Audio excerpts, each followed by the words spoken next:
চিরচেনা আমার ছোটবেলার প্রিয় স্কুল, চিরচেনা সেই ক্যাম্পাস, যেথায় কেটেছে দুরন্ত শৈশব, পেয়েছি শিক্ষার হাতেখড়ি। মিশে আছে ক্লাসরুমের চেয়ার টেবিল থেকে শুরু করে দেয়ালে দেয়ালে নানান স্মৃতি। পাঠ শেষে বিদায় তো নিয়েছি, তবু অন্তর্জুড়ে মিশে আছে প্রিয় স্কুলের প্রতি মায়া, মমতা, ভালোবাসা, সাথে শ্রদ্ধাটা আজও কমেনি। পুরানো সেই দিনের কথা ভুলবি কি রে। সবার মতো আজও ইচ্ছা জাগে ফিরে যেতে পুরনো সেই শৈশবে। শিক্ষকদের ক্লাস নেয়া, টিফিনের ঘন্টায় মাঠে খেলা, কিংবা বন্ধুদের তুমুল আড্ডা, শেষবেলায় ছুটির ঘন্টা, রুম পেরিয়ে দৌড়ে স্কুল হতে বের হওয়া। রঙিন সেই সব স্মৃতিগুলো চাইলেই তো আর ফিরে পাবার নয়। তবু নতুন দিনের ডাক এসেছে 54 বছর পরে। প্রিয় স্কুল ডাকছে আমায় প্রাণের মিলন মেলায়। দেখা হচ্ছে 8 ও 9 জন। স্মৃতিময় মুহূর্তগুলো ভাগ করে নেওয়ার অপেক্ষায় রইলাম। আমি রেজিস্ট্রেশন করেছি। আমি মোহাম্মদ জিল্লুর রহমান 2010 ব্যাচ থেকে রেজিস্ট্রেশন সম্পন্ন করেছি।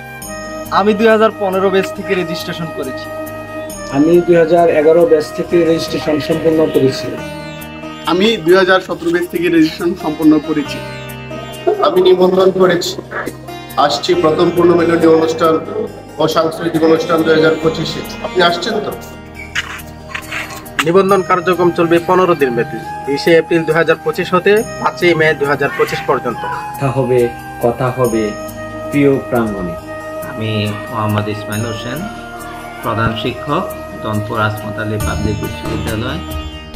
এই বিদ্যালয়টি 1970 সালে স্থাপিত হয়েছে।